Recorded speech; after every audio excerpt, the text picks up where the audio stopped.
descubierto, vemos piel. ¿Alguna patología de piel que busca dolor torácico?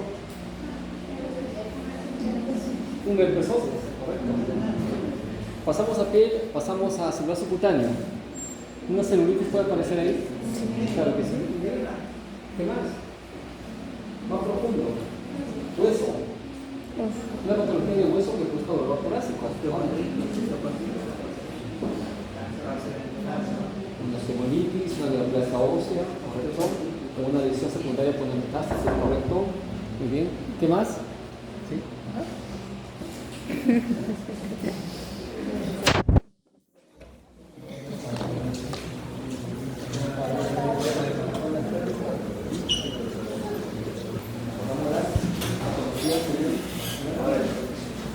Bueno, entonces la idea de hoy día es precisamente motivado cómo enfocar a un paciente que viene con dolor torácico.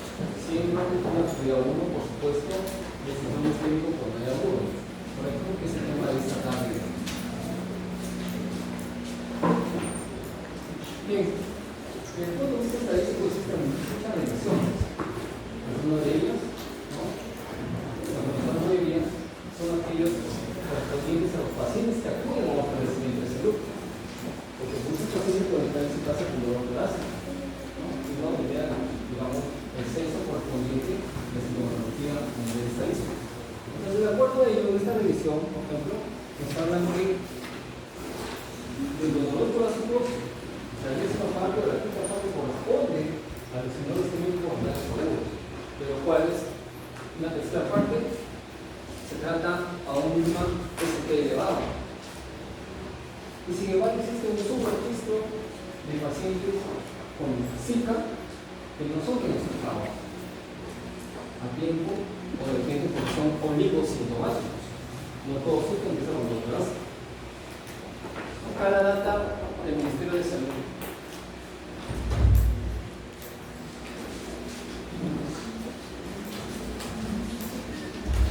Entonces, yo recuerdo que en las primeras semanas, tanto en primer como práctica, mencionamos que el estudiante de medicina debe estar informado de la actualidad, ¿cierto? Y creo que nos referimos que podían ustedes buscar en epidemiología o inteligencia sanitaria, me parece, ¿cierto? ¿Cuántas semanas epidemiológicas tiene el año? 52. ¿En qué semana epidemiológica estamos? 32, 34, 36, 39. Usted puede verificar su nivel de información en este momento.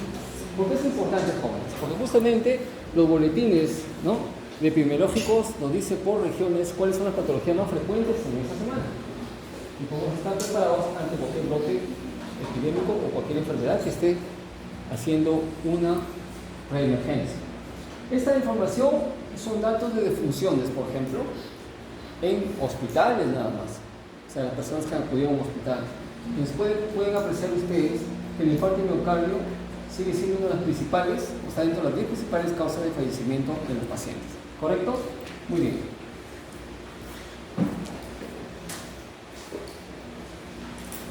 Acá no escapan también las causas de ingreso al tópico de medicina. Recuerden ustedes con la normativa de viaje, el encargado de viaje es uno que va a dirigir al paciente con la autoridad a qué equipar se va a tener. En este caso hablamos de los POCs o también llamados tópicos. Es el dolor torácico o el tipo de medicina. Y ven ustedes, ¿no? Si no me un poco de diarrea agudo, secas, dolor torácico, falla renal, entre otros.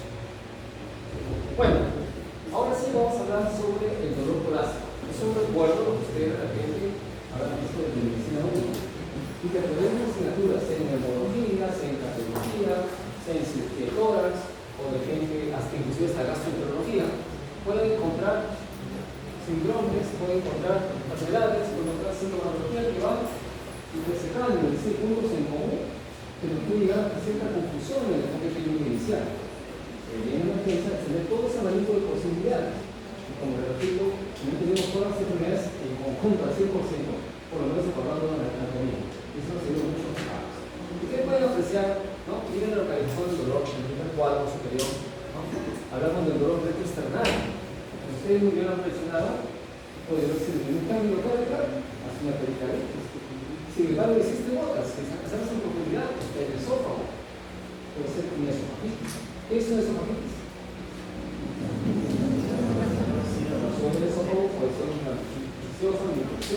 plásticos, etc. ¿No? O la disección de aorta que mencionó su compañero. Yo tengo conseguido pacientes en esos programas que llevaban como infarto miocardio referidos como infarto miocardio, que al final terminaron haciendo una disección de aorta. ¿No?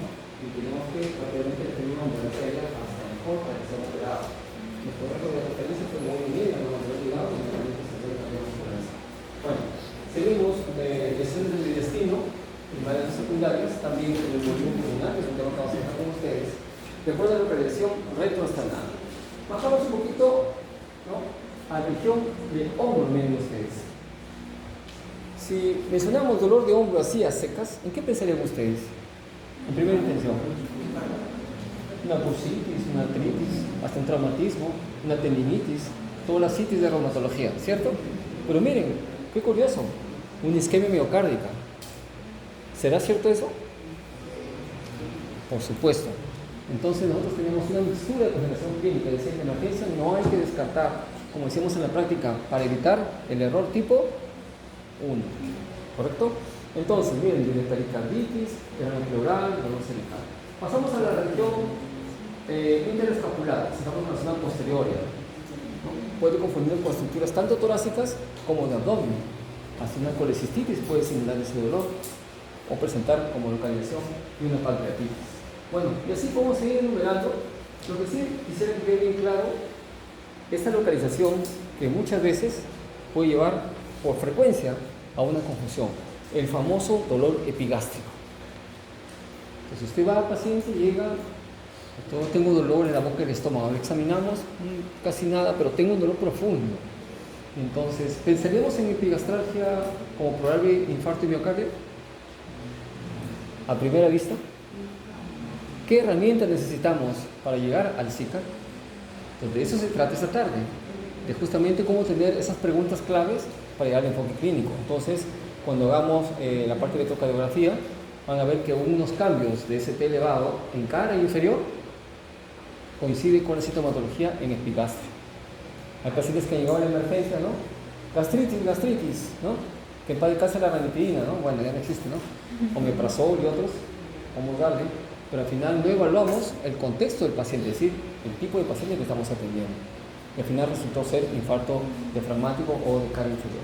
Y así tienen ustedes una serie, ¿no?, de diagnósticos diferenciales. Miren, hablamos de neuralgias, ustedes hablaron también de herpes zóster, etcétera, etcétera. Entonces, acá en las primeras, en este cuadro, hemos enumerado las patologías más graves, si se quiere decir, en las cuales no debemos de dejar pensar. O sea, sí o sí hay que pensar. A la cabeza, el síndrome coronario agudo, por supuesto. ¿Qué más? La embolia pulmonar, que será un tema de revisión con ustedes. El neumotórax a tensión. ¿Qué puede pasar con el neumotórax a tensión si no lo atendemos rápido? Que hemos visto la semana pasada, en las H y las T. ¿Va a producir entonces? Dígalo. Un paro cardiorrespiratorio. ¿Se dan cuenta? Y si no lo pensamos, el paciente nos sorprenderá. Las pericarditis, que pensó compañera con taponamiento pericardio, la disección de aorta, y finalmente una úlcera péptica perforada, que es una emergencia prioridad 1. Entonces, no olvidar. Entonces, llega un paciente con dolor torácico. La primera pregunta, ¿este dolor será característico del síndrome coronario agudo? Entonces yo les pregunto, que han llevado a cardiología, ¿cuál es el cuadro clínico del síndrome coronario agudo? Uno, pues el dolor precordial. ¿Qué más? Pues hay irradiados el hombro. ¿Derecho o izquierdo? A cualquiera de los dos, jóvenes. A cualquiera de los dos. Vamos a preguntar el izquierdo, para cualquiera de los dos. Miren, apúntelo. Correcto. Listo. ¿Qué más? El famoso cortejo vegetativo. ¿Qué es el cortejo vegetativo? Correspondiente a la descarga adrenérgica simpática. En este caso, el paciente libera catecolaminas, tipo adrenérgicos, ¿cierto? Entonces yo pregunto cuáles serán los efectos adrenérgicos. Es la hormona del pánico. ¿Qué pasa cuando una persona tiene pánico? Palidez, sudoración, frialdad cutánea, taquicardia. ¿Muy bien? Entonces, puede haber síntomas, probablemente sea así. Y la segunda posibilidad de valorar el pronóstico del paciente. Entonces hay un adagio en medicina que a veces te dice que la gravedad del dolor no significa la gravedad de la enfermedad. Usted puede tener un dolor tipo pancreatitis, casi nada, casi leve, y el paciente puede tener una pancreatitis grave. O viceversa, ¿no? El paciente puede tener un tremendo dolor. El pancreatitis puede ser leve nada más. Igual acá, el dolor en el Zika a veces no te da la intensidad y la gravedad del problema. Bien, entonces sigamos. Esto para acordarnos de la posibilidad de origen del dolor torácico. Como nuestro tema va un poco dirigido ya a lo que es el Zika, solamente para recordar cómo es que se produce esto. Y este es un mensaje de la conciencia. ¿Quién es el culpable que nos da a nosotros un Zika? ¿De ese? Nosotros mismos. ¿Por qué? Porque podemos sumar uno o más factores de riesgo. ¿Cuál es el factor de riesgo que sí podemos controlar y que está de moda? A colores, con chapita y sin chapita, ¿no? Con delivery y sin delivery. Por un lado, la comida rápida, fast food, ¿no? Taparqueles, coges el aceite, se le va a coronar con refresco sin refresco. Y lo otro, con un compañero, las bebidas alcohólicas. Entonces, esos, bueno, no quiero decir la palabra, pero esos placeres mundanos que pueden aparecer, transitorios, y si siguen repitiendo, pueden motivar a estos jóvenes. La formación de placas, de ateromas, producto de lipidemias, de acúmulo de colesterol LDL o VLDL, ¿no? Y que va a formar justamente obstrucción a nivel arterial. ¿Y quién padece más rápido? Las arterias de menor calibre. Desgracia, las coronarias. Le pregunto la rama de las coronarias, ¿cuáles son? No les pregunto. Queda pendiente para la práctica. No nos demoramos un poquito. Pero como sea, la circulación coronaria es una circulación especial porque es una circulación terminal. De manera que si se obstruye algo, por ejemplo aquí como la puerta que hemos cerrado, nadie entra. ¿Cierto? Igual, si se obstruye una arteria distal, todo el testigo responsable de la circulación, simplemente ¿qué va a pasar? Infarto.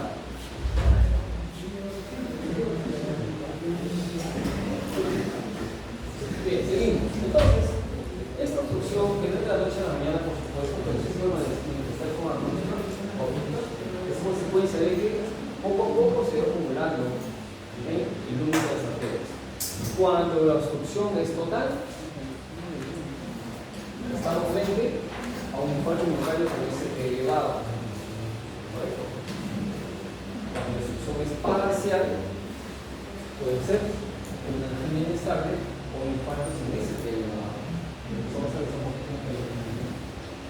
capítulo de cardiaco. Como sea, el flujo sanguíneo se va a alterar parcial o totalmente. Obviamente, ¿cuál va a ser el peor pronóstico? Aquel que obstruya totalmente. El que obstruya arterias que tienen mayor cantidad de topografía responsable de la circulación. Hay pacientes que tienen infarto de miocardio y no se dan ni cuenta. Un pequeño dolorcito, una molestia, haber dormido mal, ¿qué me pasó? Pues ya sudó frío, al dejar el clima, ¿qué me pasó? ¿Cuándo se dan cuenta? Cuando después de varios meses o años va a ser intervenido quirúrgicamente y hacemos la valoración de riesgo quirúrgico y tomamos un EKG y en el EKG encontramos ondas Q. El señor, usted, sí, le pasando, hay un pequeño dolorcito, pero no pasó. Felizmente fue pequeño a la extensión. Que si hubiese sido extenso, pues el paciente estuviera conversando con nosotros. ¿Ya? Listo, entonces, obstrucción abrupta, el flujo coronario, el infarto está elevado y la parcial la angina inestable. Entonces, llega el paciente con dolor torácico y ahora sí estamos ya enfocándonos al síndrome isquémico coronario agudo. ¿Qué es lo primero que tenemos que realizar? Una buena historia clínica. Por eso hemos creído conveniente que la primera práctica ha sido sobre historia clínica.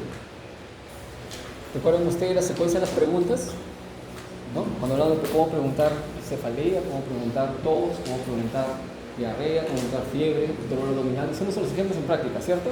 ¿Qué importancia también hacer, también dolor torácico, me parece que le preguntaba, ¿no? Hacer ese detalle de la clínica para valorar o explicarnos si ese dolor corresponde a un tema anginoso, un tema de obstrucción parcial o total de la circulación coronaria.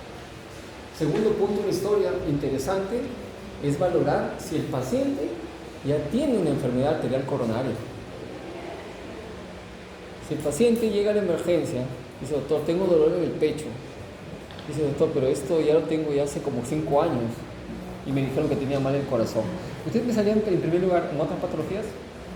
Primera posibilidad, tema coronario, que es parte de la evolución de la enfermedad. Y el tercer factor, que yo considero un factor muy, muy importante. Pregúntense, jóvenes, si el paciente tiene factores de riesgo. Factores de riesgo. ¿Correcto? Entonces, a veces los paradigmas, ¿no?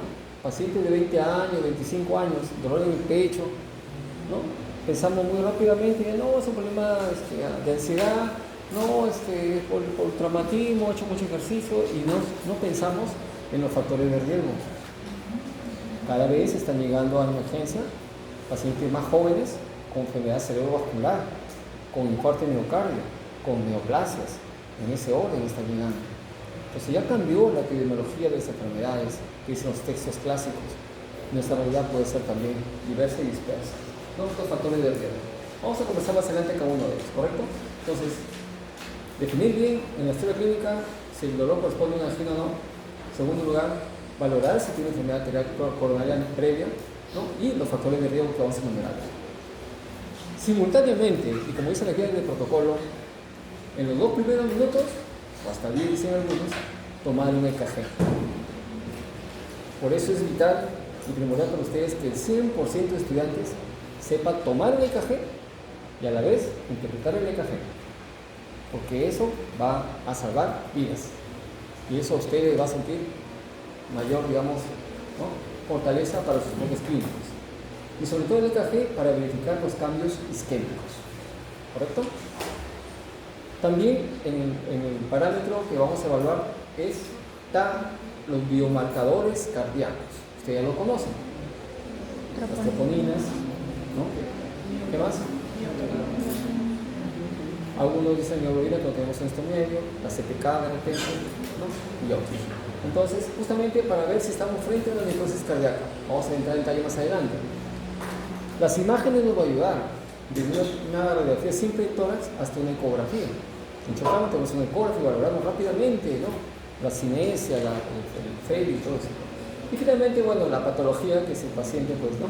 Termina en anatomía patológica, ¿correcto? Entonces, en este orden, vamos a revisar esta tarde nuestra revisión, vale la redundancia, de lo que es dolor torácico relacionado con el Zika, para poder diferenciar el resto de dolor. ¿Okay? Entonces, empecemos con la historia clínica. En la historia clínica, básicamente tenemos que darle contenido, tanto en cantidad como en calidad. Y hagamos el ejercicio, pues. Si viene dolor con dolor torácico, ¿cuál es la primera pregunta? Acuérdense de la REU. A ver. ¿Dónde? ¿Desde cuándo tiene dolor? ¿Correcto? Exacto. Entonces, empezamos. ¿Desde cuándo? Puede que sea 5 minutos, 10 minutos, 2 minutos, media hora, 2 horas. No, todo tengo como 2 meses continuos, ¿no? Entonces, varía un poco el tipo de dolor. ¿Cómo es el dolor de tipo anginoso? Ardor, lancinante, punzante, opresivo generalmente opresivo. La localización, como dice el compañero, su localización es irradiación. Está localizado y hay irradiación que vamos a ver un poquito más adelante. En la figura es lo clásico. Ojo, es un referente, pero cada paciente tiene diferentes formas de presentación. No, el doctor me ha dicho que tiene que ser brazo izquierdo, si no, el otro lado no es Zika, no es así. ¿No? Es un referente nada más. Precordial, irradiado al cuello, a veces o la cara. ¿Qué cara es la miembro superior? ¿Qué cara es? Anatomía. Cara o borde interno del miembro superior izquierdo. Cara interna, ¿correcto? Bueno, Entonces, factores que lo precipitan, que lo exacerban. Generalmente el dolor anginoso se exacerba o aparece con esfuerzo físico. Hay pacientes que a veces no tienen dolor torácico, tienen zika. ¿Cuáles son esos pacientes? Ya hemos tenido casos. Llegan solamente con cortejo vegetativo, sudorosos, pálidos, a veces hipotensos, a veces hipertensos, ¿no? Bueno, entonces, como dice la referencia, lo clásico está ahí. Un dolor, una molestia, dicen, no es mi dolor, tengo un malestar, un desconfort, una opresión, pero no es dolor, o sea, siente como una molestia, algo que está oprimiendo su pecho, ¿no? Que puede estar irradiado, ¿no? Y que puede estar asociado también a factores desencadenantes. Hace algunos tiempos, hace 20 años, había los shocks económicos, ¿no? Y por televisión anunciaban, ¿no? Y hacía tanto impacto emocional que llevaban pacientes a emergencia, con dolor precordial, después de escuchar la noticia. Algunos eran zicas, otros no tanto. Pero primero hay que descartar lo orgánico, ¿correcto? Bien. Y el otro criterio es que si calma o no con la eliminación de nitratos, ¿no? En este caso hablo de ejemplo de nitroglicerina. Bien. Entonces, un dolor más prolongado severo y un factor que desencadenante. Acá está, ¿qué le pones? Lo que decía, ¿no? Puede ser irradiado hacia el lado derecho. Puede ser a la mandíbula. Nosotros tenemos un paciente que vino por dolor de oído. Doctor, me duele el oído, pero es un dolor. Yo también tengo dolor de oído, dice el doctor, pero este dolor es diferente. Oh, hasta la mandíbula. Al final era un zika. ¿Por qué? Porque valoramos los factores de riesgo, ¿no? En el epigastrio también, ¿no? Tengan mucho cuidado, factor de riesgo. Y en la espalda, en la zona interescapular, ¿correcto? Entonces, hay equivalentes anginosos, es decir, el paciente puede que no tenga tanto dolor o el clásico dolor anginoso, pero puede presentar malestar en las localizaciones antes mencionadas, ¿no? Y a veces hay pacientes que van a los gimnasios, ¿no? A los lugares de complejos deportivos y tienen esas molestias y a veces no se presta la atención, ¿no? Aquellos famosos deportistas de fin de semana, o que hay un aniversario X y nunca ha hecho deporte y justo ese día quiere hacer deporte. Y tristemente hay historias, ¿no?, que terminaron, ¿no?, en condiciones muy funestas, ¿no? O una disnea creciente de inicio súbito, también, ¿correcto? O el cortejo vegetativo, incluyendo náuseas, vómitos, o una fatiga inexplicable. Ahora, este dato también es interesante. Los grupos de riesgo, la presentación atípica, generalmente en algunos pacientes que no ofrecen mucha sintomatología, por ejemplo, pacientes de tercera edad, por ejemplo, pacientes con diabetes, por ejemplo, pacientes, ¿no?, de género femenino, no siempre tienen ese digamos, cuadro clínico clásico de dolor anginoso, ¿correcto? No les comento un caso clínico para que ustedes vean la bien, vamos al examen físico. El examen físico usted puede tener 100 pacientes con Zika y estoy seguro que los 100 van a ser totalmente diferentes. Parecidos, sí, claro, pero totalmente desiguales en intensidad, en presentación del síntoma, etc. Entonces, no existe, como dice la referencia, un síndrome clásico, patognomónico. Dice, no, es un Zika. No, es así, es diverso, ¿no? Y a veces podemos muy ligero de descartar, ¿no? Entonces, y como mencionamos al inicio de la sesión, pensar siempre en otras patologías, tanto en menor o mayor complicación. Un infarto de miocardio puede terminar con una rotura ventricular o con una disección con diabetes diferencial, una disección de aorta, o un paciente que tiene una disección diferencial, ¿no?, de esta naturaleza. La idea es que justamente tengamos nosotros que valorar el famoso corazón-pulmón. Patologías cardíacas terminan patología pulmonar complicada y viceversa. Acá hay un cuadro muy interesante. Un paciente con cualquier enfermedad, o cardiopatía, ¿no?, sea valvular, sea una arritmia, sea un infarto, ¿no?, sea cualquier patología cardíaca o pericardíaca, puede ofrecer o no insuficiencia o falla cardíaca. Así como existen enfermedades cardíacas puede haber insuficiencia hepática o falla cardíaca puede ser insuficiencia respiratoria. Pues en este caso, la clasificación de Killy-Kimball nos ayuda a valorar si el paciente está o no en insuficiencia cardíaca, sobre todo versus el pronóstico de vida. Dijimos en la primera sesión la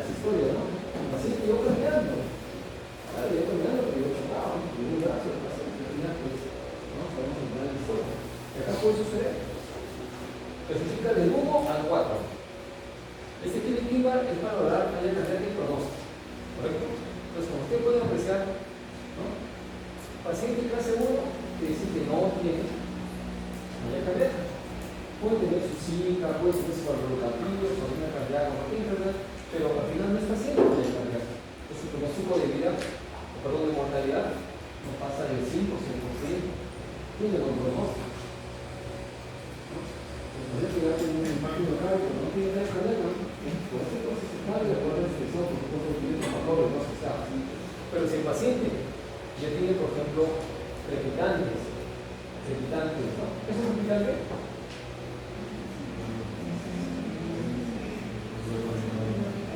Individuo respiratorio, ¿no? Producto de ocupación de la alveola y que se apunta a la necesidad. Y si se comparar, es como si cortáramos el cabello en el cabello. Entonces, si los crepitantes son menos del 50%, digamos, estamos hablando de clase 2. Al signo de condición, menos del 50 o 50% de mutados. Pero si el paciente ya tiene crepitantes difusos en ambos sentidos, estamos hablando de edema agudo del pulmón. Entonces, el pronóstico va a ser cada peor. Mortalidad 38, 40, algunos dicen 45, 50% de mortalidad. O sea, un paciente que viene, por ejemplo, con un SICA y tiene poder agudo del pulmón, por simplicidad de su herencia es un 40, 50% no más. Y finalmente, el clínico 4, el choque endocrínico. Paciente que viene con hipotensión sostenida. Entonces, el pronóstico de vida es muy pobre. La mortalidad es 80-90%. ¿Cuál es la importancia de eso? En primer lugar, clínicamente para, ¿no? Como dice, ayudar con mayor celeridad al paciente. Y en segundo lugar, para informar a la familia del pronóstico. Ahora sí, con este caso clínico, caso de la vida real. Sábado, aproximadamente 5:30, 6 de la tarde. 6 de la tarde, más o menos. Escenario tópico. Paciente de tercera edad, más de 80 años, acompañado de su esposa, hasta 70 años. ¿Cuál es la historia? El paciente estaba en una segunda ansiosa, ¿no? Estuvo de ti, y sintió un poco de mareo, y empezó con su oración profunda. Y viene caminando al hospital. Viene literalmente caminando. Desde el estado, desde el taxi, viene caminando. Inmediatamente se la tiene. La pregunta clásica, ¿cuál es? Dolor torácico. ¿Y cuáles son los factores de riesgo? Entonces, dolor torácico no. En ningún momento dolor torácico. ¿Factores de riesgo? Hipertensión, sí. Diabetes, sí. Un poquito de eso, no tanto. Al momento que hacemos, el saludo. ¿Cuál es el saludo? Prioritarios. Los niveles de emisiones prioritarias. Paciente que no llega a por el día, comenzando. Prioritarios de presión 60-40. Caminando, 60-40. La clase cardíaca está en 90. Pero es el respiratorio 18, saturando 92%. Ayuda al respiratorio 90, casi en 50. Pero tenía 60-40 de presión. Inmediatamente, nuevamente, si no tiene dolor, no tengo dolor. Y llega a terminar. Se le toma el camino, ese que elevado de 1, de 2, de 3, de 4, de 5, o 1 más de 1. Es un impacto extenso, muy extenso. El examen clínico totalmente diapoético, diagnosticado, inmediatamente pasó por mejor. Bueno, así que tercera edad, me toca con el señor, se preparó el señor a algo, y a ayudar a sus familiares, ayudar a los familiares, se le explicó justamente y esta referencia cardíaca. ¿Y qué le queda? 1, 2, 3 o 4? 4. Y 4. Está en el foco de la vida. Mortalidad. 81%. Es el 90% de mortalidad. ¿Cómo se llama ese paciente? parte de la evolución de la enfermedad. Entonces, la diabetes y la hipertensión a través de los años deberían hecho daño en el orgánico. Pero clínicamente necesitan muchos síntomas como dolor cordial. ¿Por qué? Porque como diabetes no presente casi posible clásico cuadro típico de dolor cordial. Entonces, importante como para la familia. Pero con evidencia clínica. Universidad clínica o evidencia clínica. ¿Correcto? Muy bien, sigamos. Acá están los controles de riesgo. Cualquier parecido con la enfermedad sucede. Empecemos. Los modificables que ustedes ya han visto este tema probablemente en la teología, ¿no? Hay riesgo, los valores. ¿Por qué los valores? Dice que hay igualdad. Estamos hablando de este producto a nivel de screening o de muchas estadísticas, es en promedio global, ¿no? En ningún lugar puede ser nada, sino para arriba, pero en global, los valores. Se dice que los valores vienen más estresados. Se dice que los valores tienen más actividad laboral, ¿no? Se dice que tienen emociones muy intensas al controlarse, la personalidad tipo A. Se dice, estamos bien parecidos a ustedes. Como sea, está en el estadística. Mayores de 55 años. Pero hay jóvenes, como dicho que cada vez vienen más jóvenes. No, muchos de 55 años no pasa nada, no pasa nada. Hay que valorar. ¿Qué más? Los factores hereditarios no necesariamente es una tendencia, una probabilidad. Ahora sí vienen los modificables. Oigo la cosa. Tabaquismo. Espero que nadie de los presentes ¿o me equivoco? Bueno, se dice que habla ahorita como ejemplo que son profesiones de líderes en la sociedad, ¿no? No son las líderes que están en la sociedad que van a resolver un servicio. Entonces el tabaquismo es importantísimo. ¿Por qué? Hace unos 20, 30 años se llegó a muchas sociedades publicar, ¿no? Ese producto sí o sí casi de tu nombre. Salen fotos, ¿no? Salen inyecciones en la boca, ¿no? Y el tabaquismo conecta factores medicinas, como el falta, ¿no?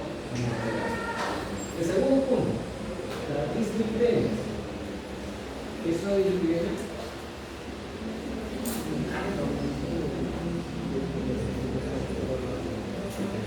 Hay un modo principal, ¿cierto? Como sea, hay criterios que deben ser por ti, desde el punto de vista de ejercicio, desde el punto de vista de tu padre. A ver, ustedes, ¿cuántos ejercicios le haces a la semana?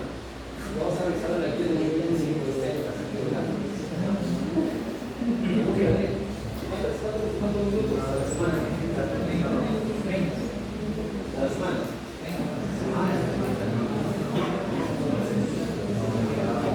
150 minutos a la semana. Primero que tengo que dar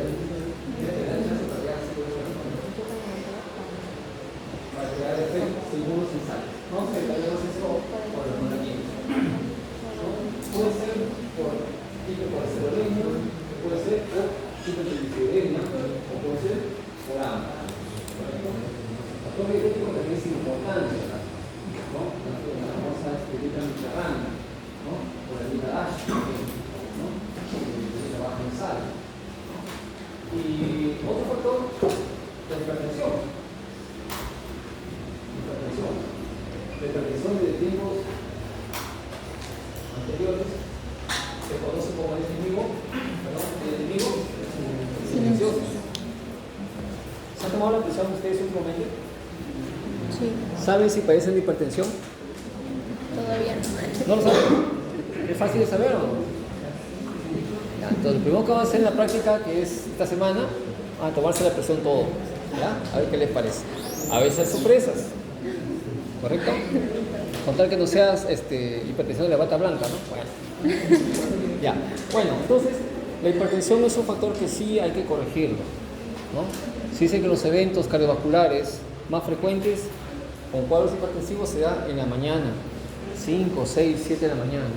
Son los casos que llevan con mayor descompensación. ¿no? Tratamiento dietético, inclusive por estado emocional, fármacos, entre otros. Diabetes mellitus. Diabetes mellitus. También el tema dietético, farmacológico, ¿no? El baja de peso, etcétera, etcétera. El sedentarismo. A ver, ¿cómo definimos sedentarismo? Siempre cuando escucho la palabra sedentarismo me hace recordar mi clase de historia de primaria, secundaria, cuando hablaban de la prehistoria. Que eran los peregrinos, los inmigrantes, ¿no?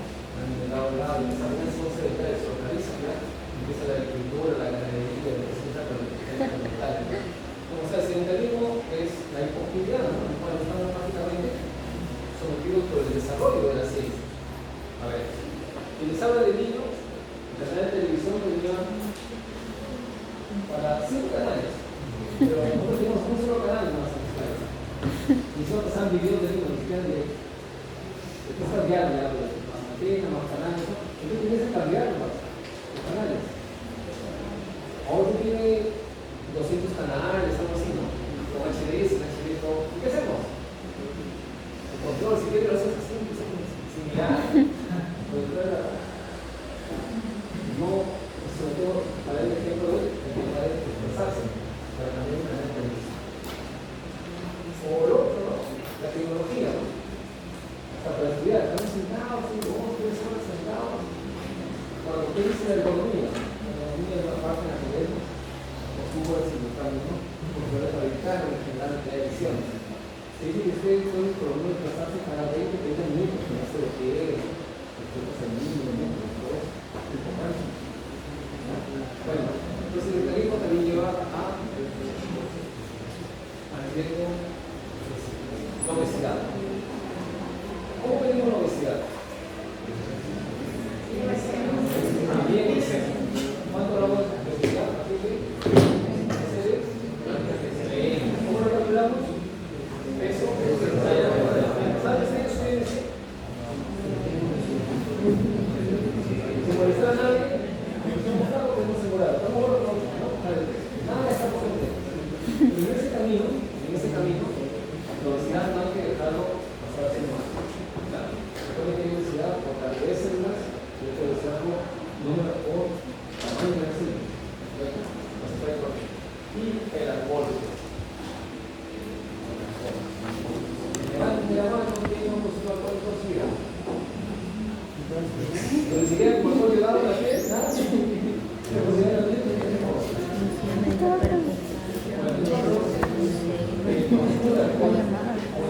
Al final,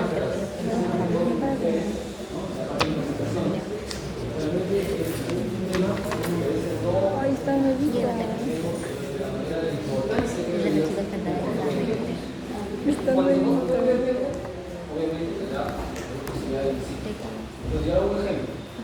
Paciente de 25 años,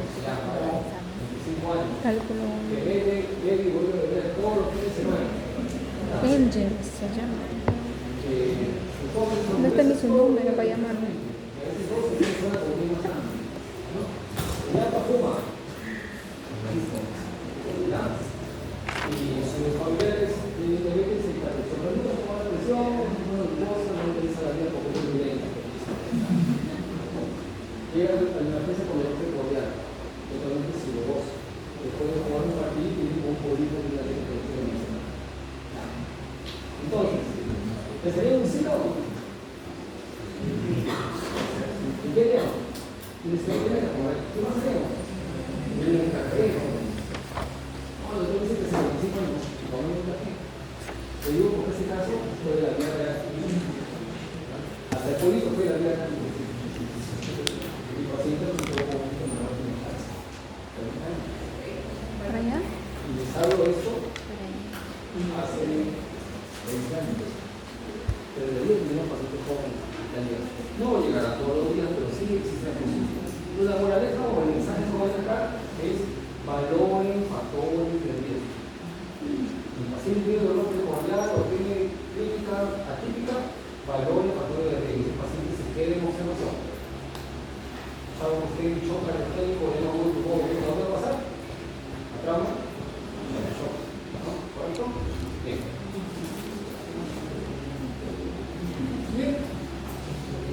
La definición de infarto de miocardio existen diversas. Aquí les presento una, justamente con los síntomas clásicos, tanto clínicos como el EKG. En la parte evolutiva tenemos las curvas.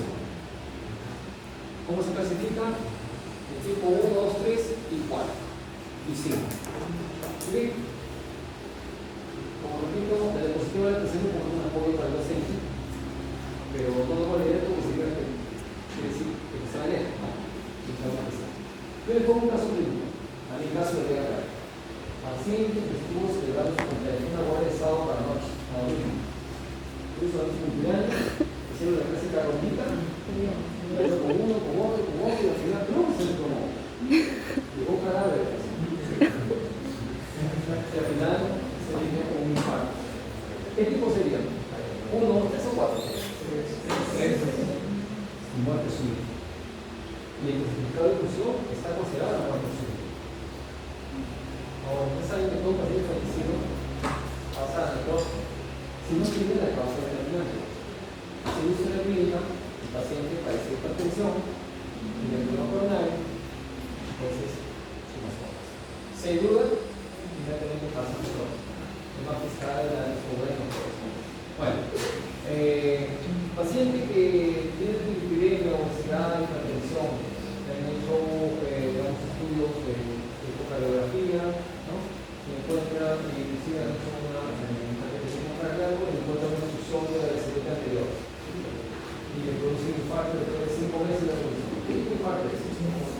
Tipo 1. Depende de la cosa. Otro caso.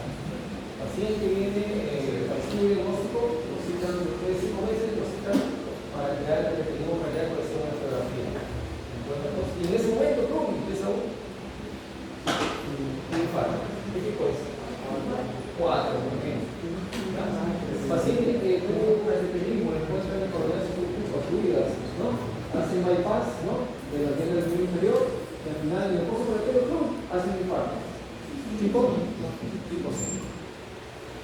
Paciente que viene con un shock séptico, poco pulmonar, infectado por SARS-CoV-2. De paso tiene hipertensión diabética. El paciente, en pleno insuficiencia respiratoria, presenta un infarto. ¿Tipo de infarto es? Tipo 2. ¿Está claro la discusión? Entonces la pasa. Entonces, la idea es eso, que ustedes entendamos, ¿no?, cómo clasificar al paciente. No mirar paciente absolutamente enfermo, grupo 1. Paciente que ya tiene enfermedad crónica, que ingresa de emergencia o recuperación de enfermedad crónica.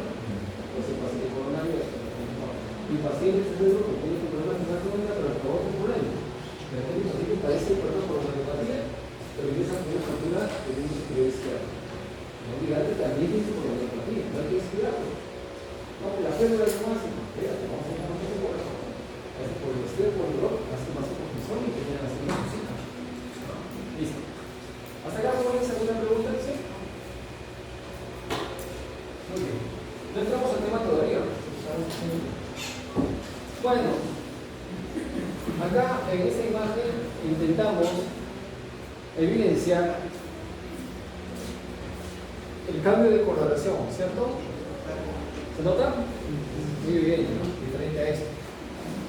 ¿Por qué? Porque sustruyó esa rama lateral coronaria. Otra observación. Miren cómo la circulación coronaria es terminal. No hay colaterales acá.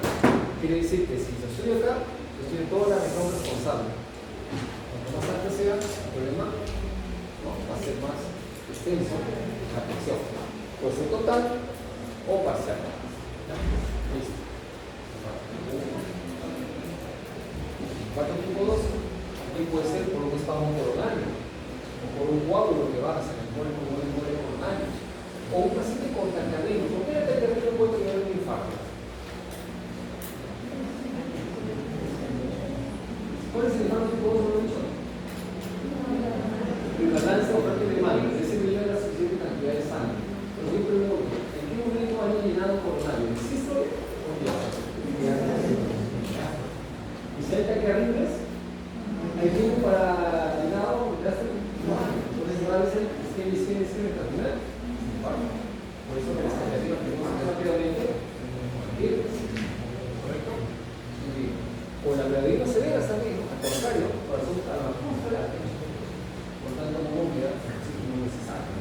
o pacientes con anemia severa. Una vez hice un consulta con pacientes hace 20 años más. Paciente fuerte. ¿Qué es paciente fuerte? Recién agregado. Entonces, justamente en ese cuando había gente consulta, súbitamente la paciente y me dice, se estaba congestionando, es palpitante, se está haciendo una falla cardíaca y dos estaban. ¿Y cuál sería la razón? Había disbalancia refractiva de mano, la señora de hemoglobina, 3 hemoglobina. Es decir, esa mujer la función de parte 1, 2, 3, como la paciente mejoraba su hemoglobina, la paciente mejoraba la refractiva de mano, y al final la línea desaparece y lo importante es que cesa la falla cardíaca. Entonces, para que no llegue al infarto. ¿Correcto? Listo. Entonces, la anemia severa y el 18 ya no dice nada. Muy bien. Entonces pasamos al punto, ¿recuerdan ustedes? Hablamos de historia clínica, hablamos de factores de riesgo, ahora estamos en el punto de CKG. Detalles cuando realizamos la práctica, por supuesto. Pero igual, tratamos de seleccionar el elemental. Existe el criterio diagnóstico, y justamente el EKG es un instrumento muy importante. ¿No? En más de 100 años, justo el año pasado, por 100 años, de la invención del EKG. A ver, recordemos su historia de la medicina. ¿Quién inventó el EKG? ¿En qué país fue? Por ahí. Fue el país que jugó la final del 74 con Alemania. Holanda, pues Holanda. Fue un holandés. ¿Se acuerdan ustedes sus textos de fisiología?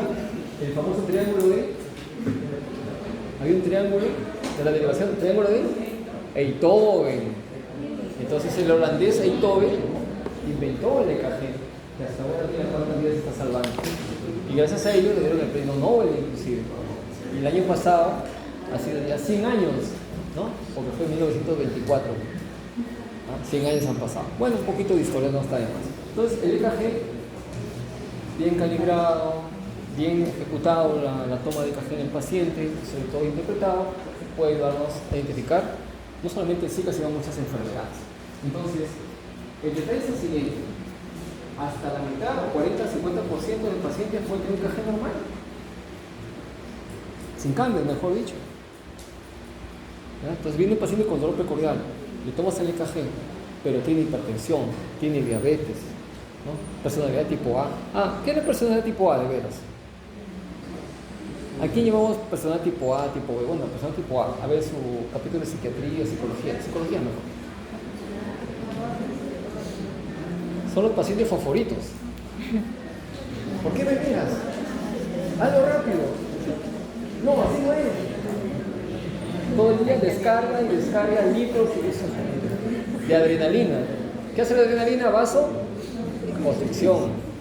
Todos los días, mañana, todas las noches, hasta cuando duerme. Imagínate tu pobre corazón.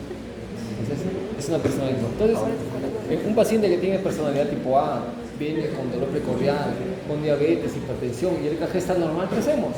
Vaya a su casa, no pasa nada. No, se queda en observación y podemos repetir en el tiempo necesario. Y si tiene más dolor, con más razón todavía, porque ahí ya puedes encontrar cambios.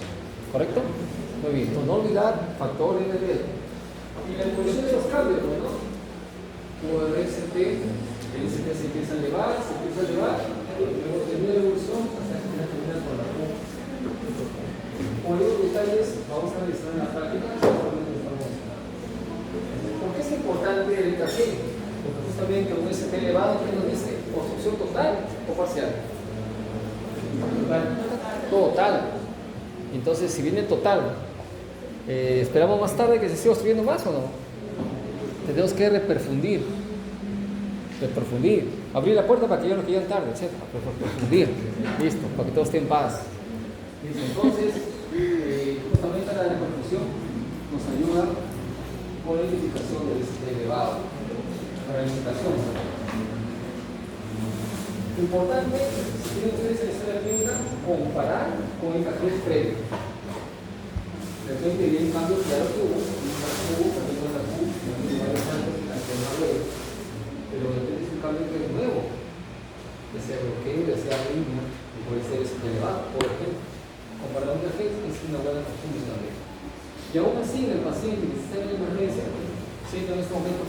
4:30 de la tarde, ¿no? De repente a las 5 de la tarde ya cambió, anoten la fecha, comparen, en la historia cómo vas a hacer, ¿no? Bueno.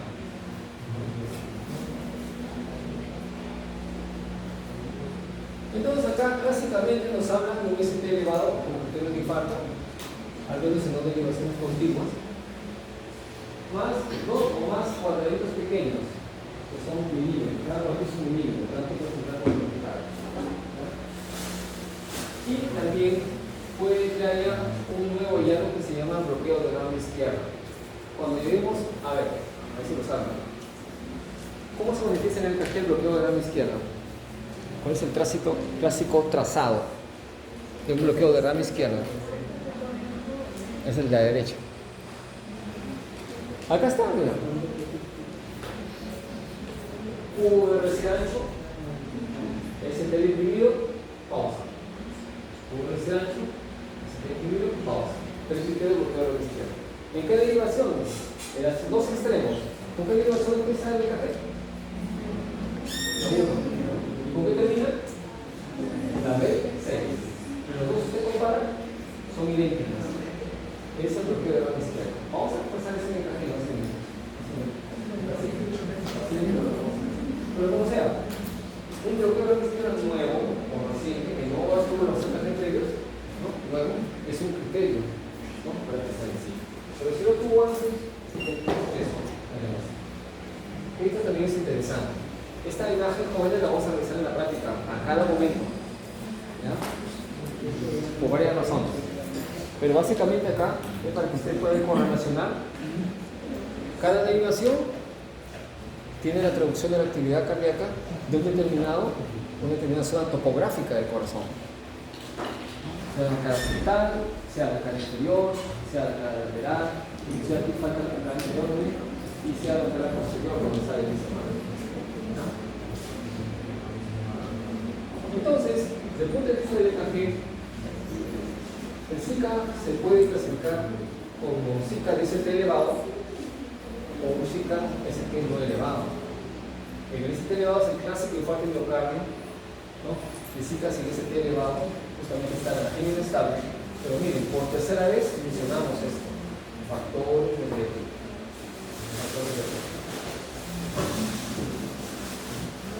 Continuamos el cuadro de resumen que empezamos al principio, ¿no? En el desarrollo de la asignatura, hablamos de los biomarcadores cardíacos. Los biomarcadores, justamente tenemos justamente verse en la primera momento que lleguen a ser es imposible. Y de acuerdo a la evolución del desarrollo que tenemos de los biomarcadores, tenemos a la mano las troponinas. Pero ¿cuál es el biomarcador que parece elevado al inicio? ¿Cuál de todos? No laboratorio. La mío, la proteína. Entonces, el factor de las proteínas cardíacas, ¿no? E inclusive, así como vos tenés una paciente hoy día, casi a las 2 de la tarde, ¿no? Si ya con dolor precordial, le piden factor de riesgo, el EKG normal, pero le piden sus troponinas. ¿Correcto? Entonces, la clínica, EKG, aún más, pero por todo el día, tienen troponinas. Si salen negativas, hay que dar de 3 a 6 horas. 3 a 6 horas. ¿Correcto? Muy bien. Acá nada, nuevamente para evidenciar la hemoglobina, es la primera que se eleva, a través de los días, la tropomina, con esto también un poco más. La CPT-MB también nos ayuda un poco, la taxón MB también. La cantidad de LDH y el efecto también, pero no se necesita la propósito. Hay muchas formas de valorar el riesgo y algunos scores. Solamente lo presentamos para el tema de evolución del paciente. Vamos al tratamiento. El tratamiento básicamente nos habla de las iniciales MONA. La MD, morfina, la OD, oxígeno, la ND, nitratos en general, la AD, antiagregantes, plaquetarios. ¿Correcto? Entonces, miren, este es un paciente que está conectado a un monitor. ¿Qué es eso, jóvenes? ¿Qué es? Lo he visto la semana pasada. ¿Lo es? Desfibrilador. ¿Automático o manual? No, normal. Normal. Están las paletas, está la pantalla. No le pregunto monofásico, gracias a usted, me parece que es monofásico. Bueno, quiere decir que al lado de un paciente con un infarto miocardio, que es prioridad 1, debe estar siempre el desfibrilador. Siempre debe tener el desfibrilador. ¿Correcto? El monitoreo, si necesario, presión arterial, el de control, recuerdo de la función y la disponibilidad de terapia, además de la medicación. Acá está, los cuidados generales, solamente para mencionarlo. Algunos exámenes que podemos pedir, no olvidar el acceso venoso, es fundamental, de gran calibre. Algunos exámenes de placa de tórax. En la placa de tórax, como veremos en los últimos casos clínicos, en las 3 últimas semanas, ya integrando todos los tópicos de teoría y práctica, el estudiante va a tener capacidad de seleccionar qué exámenes auxiliares pedir a un paciente X en emergencia y el por qué y para qué le va a pedir. Por ejemplo, en este caso que estamos revisando, ¿por qué pediría una placa de tórax? ¿Cuál sería la intención de pedir una radiografía de tórax en este paciente que está con Zika? ¿Qué buscan evidenciar o descartar? El delegado me hace acordar, tengo un texto de BKG, perdón, de partir de tórax, muy puntual para ustedes, para que lo revisen los 20 pasos, como le dan un placa de tórax. 1, puede evidenciarse con gestión pulmonar. 2, la siguiente cardíaca. ¿Qué más? Señalamiento pleural, correcto. O depende por ahí, algo infeccioso, tipo de molina, o una motora de presión, por ahí. O sea, hay patologías, además del infarto miocardio, que usted descartar y comparar, por supuesto, la evolución, ¿no?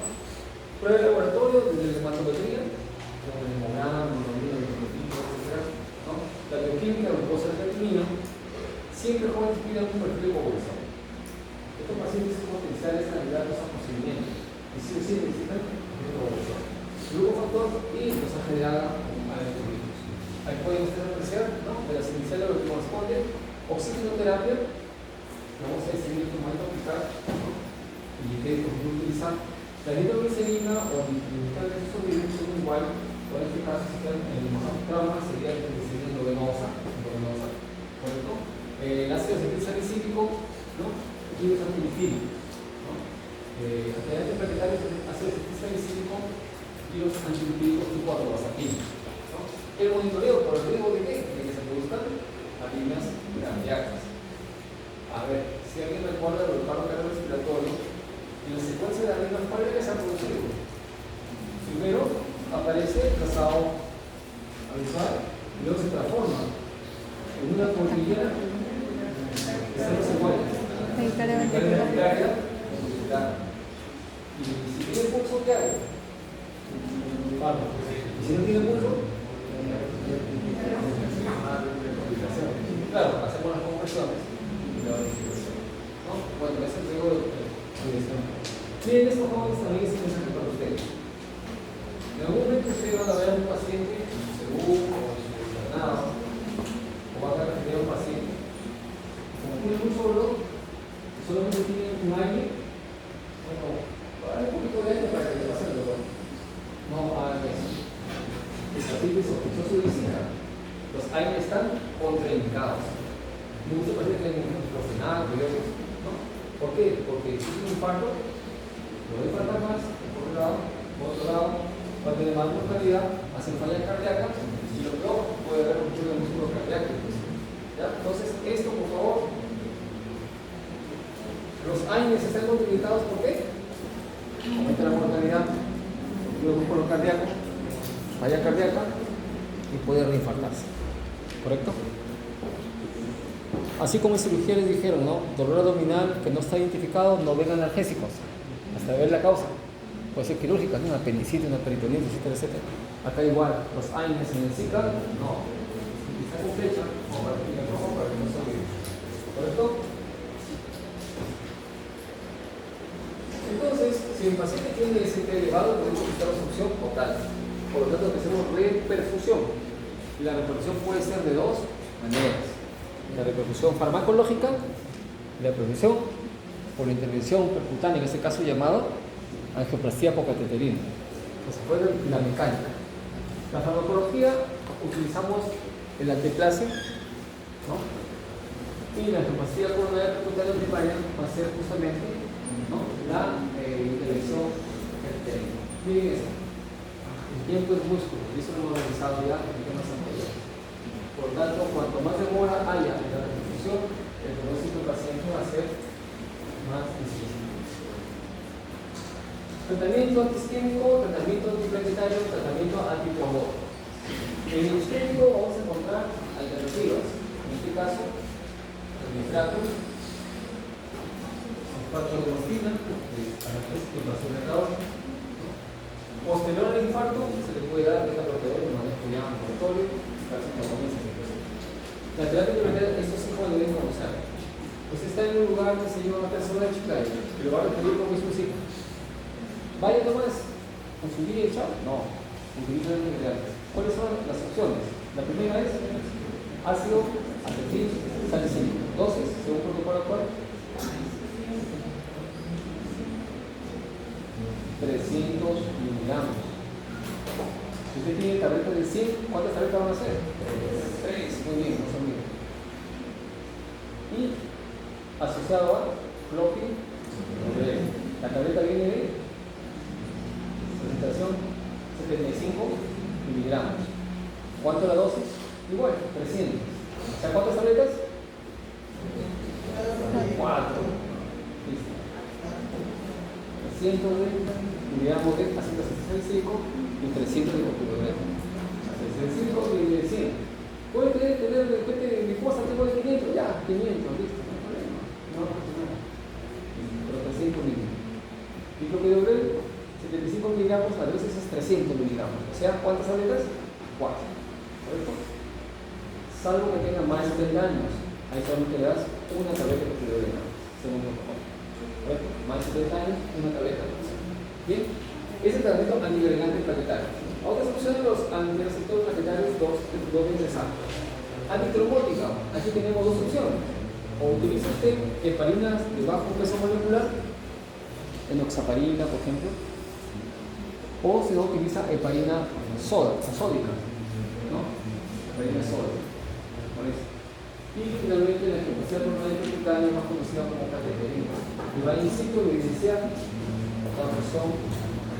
Pues en la angioplastía, ustedes lo conocen, ¿qué vamos a insertar? El stent. El stent, que es un dispositivo que prioriza la coronaria.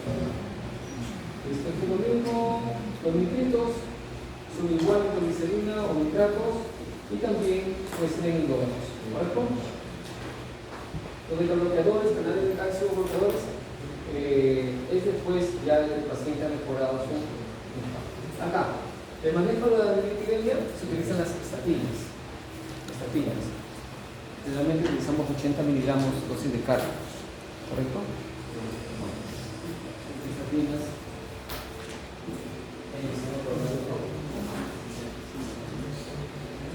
Lo mismo ya mencionado, pasamos rápido. Acá las heparinas, la dos fraccionada de la G-sódica, en la cual es el plasmoide de 25.000 unidades, usted le va a administrar hasta 5 unidades por kilo, máximo 4.000 dosis de bola. Luego una infusión continua con el 6 y el bajo peso molecular o la fraccionada también le llaman tipo enoxaparina. ¿Correcto? Esta es la fibrinolisis con el alteplase. Se dan 3 dosis, la primera en polo, y luego una infusión continua a las dosis mencionadas. Producción de heparina, para mencionar nada más, porque se manejo ya. Este es un mensaje que va para el futuro y espero que ustedes no pasen desapercibidos. Las nuevas generaciones hay que inculcarles que hay que hacer cambios en el sistema de salud. Y un cambio importante, así como conversado en el RCP, es el paciente el código CICAP, ¿no? O código CARDIO, como quieran llamarlo.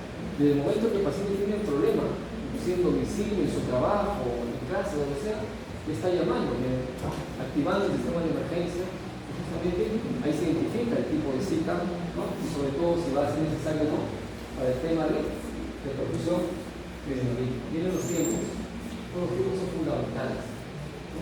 para que en un futuro no muy lejano esto sea una realidad y sobre todo para evitar la mortalidad y la calidad de vida del paciente. Vamos a la última parte de la presentación y justamente, como hemos dicho, pensando en ustedes que deben estar actualizados. Me he permitido traer una guía de GAJA 2025, publicada en febrero de este año, en la Universidad de Español. La guía de RCP para este año sale el 22 de octubre. ¿Ya? Ojalá en la última semana podamos presentar. Ojalá que sea el examen, no creo. El examen va a ser un examen de posibilidad. Bueno, lo importante acá en el mensaje es que ustedes estén actualizados.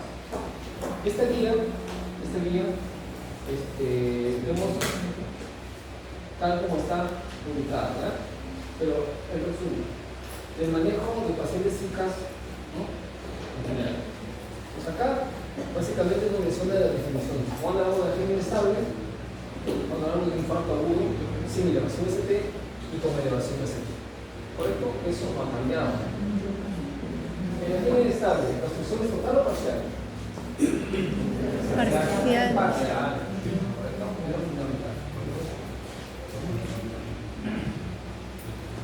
La evaluación. Como es una guía hecha por una institución que es la Asociación Americana de Corazón, yo estoy viendo que ustedes en salud, ya que están hablando de evaluación prehospitalaria. Me pregunto, ¿cuál es la evaluación prehospitalaria que tiene paciente con SIDA?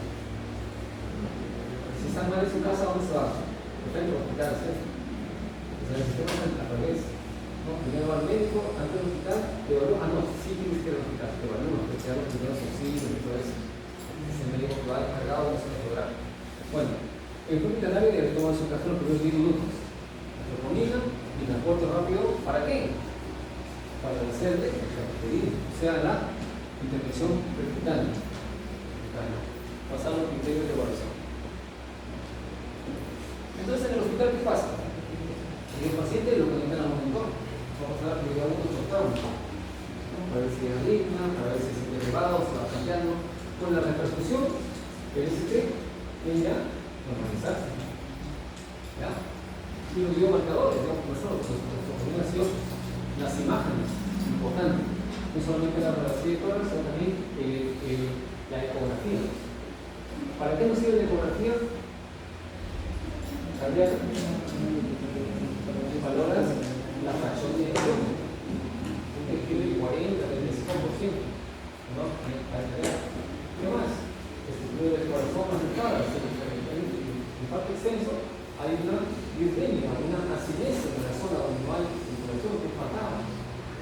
Sea la neuropatía, sea el líquido, el cardio, sea la cultura, de cavidad, etc. Y la estrategia inicial de toda la protección. En el infarto con ST elevado y sin ST elevado, la terapia bien dual. ¿Qué significa dual? Dos tipos. Aquí nos menciona al ácido salicílico, pero también a otros que sí tenemos en nuestro medio, que es el picarrelor, inversos a copilodel. En el sistema tenemos copilodel y ácido salicílico. ¿Qué es picarrelor? Anticoagulación parenteral, ya sea como el parenteral no fraccional, estamos hablando de la parenteral sólida, ¿no? O también nivel de factor manejo con estatinas, ¿correcto? Y puede utilizarse como ezetimiba. Es decir, la estatina puede estar con ezetimiba. ¿Qué es la estatina? Muy bien, sí, es un tipo de droga. No, encima de H mejor, encima. Pero la ezetimiba tiene la función. Si usa los dos, es mejor. Y los demás, los beta-bloqueadores y el angiotensina para pacientes seleccionados. La repercusión, o sea, estamos hablando de mecanismo, ¿no? Percutáneo, de remisión y capacidad de intervención. Se hace en salud, se hace en INSA, en la universidad, ¿correcto? La fibrinolysis, en este caso con angioplasia, ¿no? Y la repatrialización cuando el paciente justamente, de acuerdo a lo que el paciente tiene. Enfoque invasivo, justamente aquellos con mayor riesgo y conservadores en bajo riesgo. Usen imágenes para realizar esta criterio. ¿Cómo se maneja el choque endogénico en Zika? El choque, hemos dicho, tiene que llevar 1, 2, 3 o 4. 4.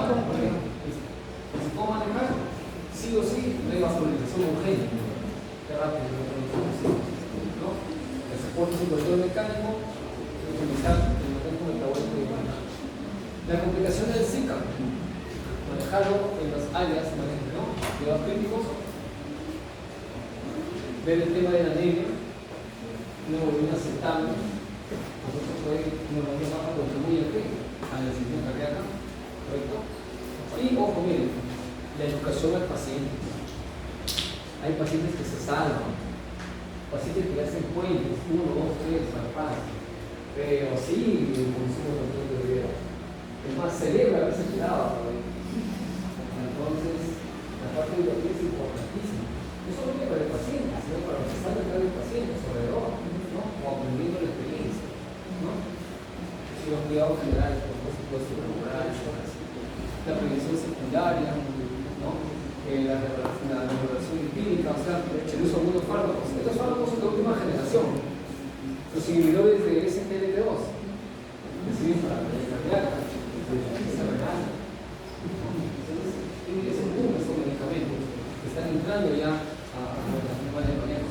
Y la inmunización, porque ninguna infección les favorece al paciente con coronavirus cardíaco. Finalmente, ellos dicen que se necesitan más estudios justamente por la estrategia de trabajo de presión, porque no todos los lugares lo tienen disponible, ¿no?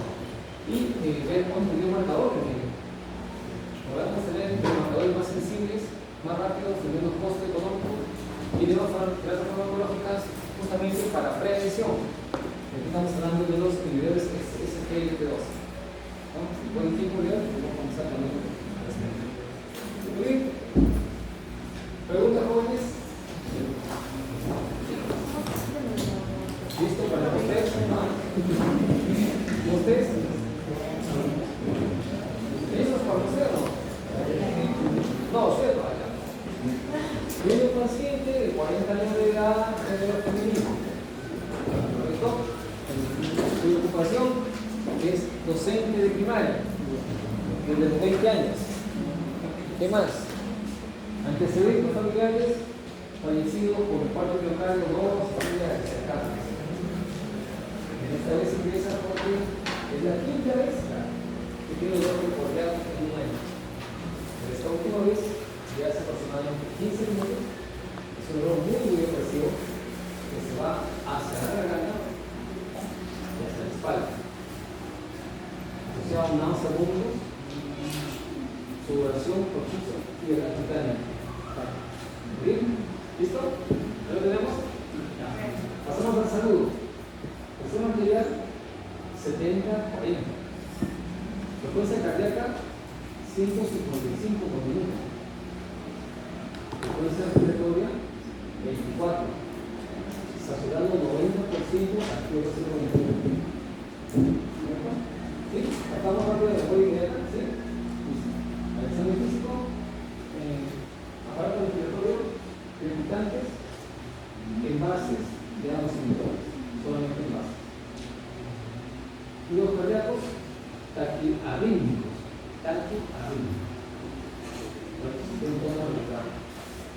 No hay ningún lugar en que podamos calcular menos de 2 segundos. En este examen, para calcular tiempo, no hay nada de tiempo. ¿Qué problema de salud tiene la paciente?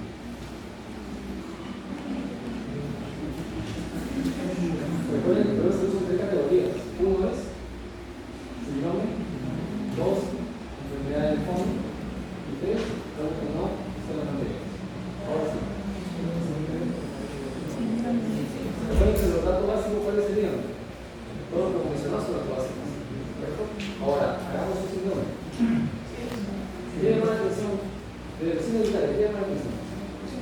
Presión arterial, la frecuencia cardíaca, la frecuencia respiratoria.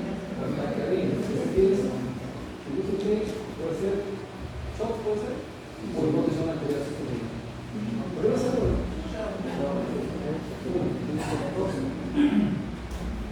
Taquiarritmia, sí, no sabemos cuál todavía.